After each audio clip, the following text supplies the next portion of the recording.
నల్గొండ జిల్లా నాగార్జున సాగర్ డ్యాంకు సంబంధించి చూసుకుంటే గతేడాది ఇదే రోజున నాగార్జున సాగర్ డ్యామ్ గేట్లు తెరుచుకుని కృష్ణమ్మ పర్వాలు తొక్కింది. కానీ ఏడాది తిరిగేలోపే పరిస్థితి పూర్తిగా మారిపోయింది. ఎగువ ప్రాంతాల్లో ఆశించిన స్థాయిలో వర్షాలు లేకపోవడంతో సాగర్లో నీటి నిల్వలు డెడ్ స్టోరేజ్కి చేరుకున్నాయి. మరో 3 అడుగులు తగ్గితే డెడ్ స్టోరేజ్కి చేరుకునే పరిస్థితి నెలకొంది. రైట్, మరి నాగార్జున సాగర్కు సంబంధించి పూర్తి వివరాలు మా ప్రతినిధి సైదులు అందిస్తారు. సైదులు. Good morning Chiranjeevi. తెలుగు రాష్ట్రాల వరప్రదాయని నాగార్జున సాగర్ జలాశయం ప్రస్తుతం నీటి నిల్వలు కలవర పెడతా ఉంది.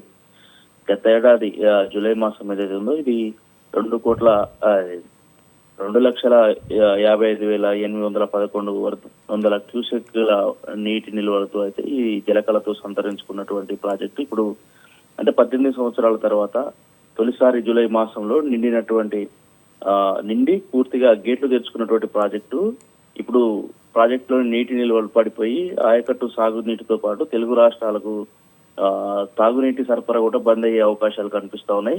ప్రస్తుతం ఎలినో ఎఫెక్ట్ కారణంగా కూడా జిల్లాతో పాటు ఎగువన కూడా వర్షాభావ ప్రభావం లేకపోవడంతో అయితే ప్రాజెక్టులోకి నీటి నిల్వలు లేక గుట్టలు గట్లు తేలి వెలవెలపోతున్నటువంటి పరిస్థితి కనిపిస్తోంది. అయితే సాగర్ ప్రాజెక్టు పూర్తి స్థాయి నీటి మట్టం 590 అడుగులకు గాను ప్రస్తుత నీటి నిల్వలు 513 అడుగులకు చేరింది.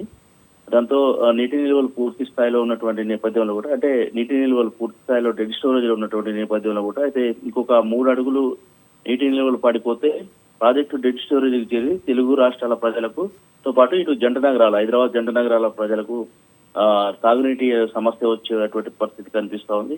మొత్తంగా ఏదైతే సాగర్ జలాశయం డెడ్ స్టోరేజ్ కి చేరి డేంజర్ బిల్స్ ముగిస్తుంటే ఇప్పుడు మాత్రం ఇటీవల ఖమ్మం జిల్లా ప్రజలకు తాగునీటి అవసరాల కోసం పాలేరు రిజర్వాయర్ నీటిని విడుదల చేయడంపై కూడా ఒక విపక్షాలు అయితే మండిపడుతున్నటువంటి పరిస్థితి కనిపిస్తోంది. ఇప్పటికే dead storage Sagar project dead storage కి చేరి తాగునీటి వినియోగంపై ప్రభావం చూపుతుంటే స్పష్టత ఉన్నప్పటికీ కూడా ఏదైతే ఈ అంశం స్పష్టత ఉన్నప్పటికీ కూడా నీటిని ఖమ్మం ప్రజలకు విడుదల చేయడంపై సర్వత్రా చర్చ నడుస్తా ఉంది. మొత్తంగా తెలుగు 2 రాష్ట్రాల వరప్రదాయాన్ని నాగార్జున సాగర్ జలాశయం ప్రస్తుతం నీటి నిల్వలు తగ్గి డేంజర్ బిల్స్ ముగిస్తున్నాయి.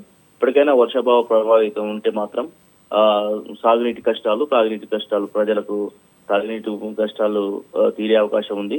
ప్రజెంట్ అయితే ఇప్పటికి డేంజర్ బిల్స్ ముగిస్తున్నటువంటి నాగార్జున సాగర్ ప్రాజెక్టు గతేడాది జూలై మాసంలో ఇదే రోజున నిండుకుండను తలపించి ప్రాజెక్టు అన్ని గేట్లు ఓపెన్ అయ్యి జలకలను సంతరించుకొని పర్యాటకులకు సందడిగా మారినటువంటి ప్రాజెక్టు నీటి నిల్వలు పూర్తిగా తగ్గి కూడా వెలవెలపోవడంతో అయితే సాగరు అందాలు కూడా ఇప్పుడు సుందర అందాలు కూడా ముఖం చాటేసినాయని చెప్పొచ్చు. దాంతో టోటల్ గా కూడా ఎగువన వర్షాభావ ప్రభావం లేదు, దాంతో జిల్లాలో కూడా వర్షాభావ ప్రభావం లేదు కాబట్టి తాగునీటి కష్టాలు అయితే పొంచి ఉండే అవకాశం ఉంది చిరంజీవి.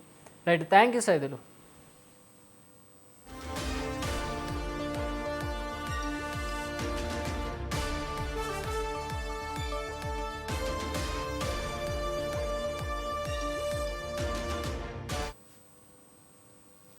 ఇవి గుడ్ మార్నింగ్ స్వతంత్ర updates. For more updates keep watching స్వతంత్ర.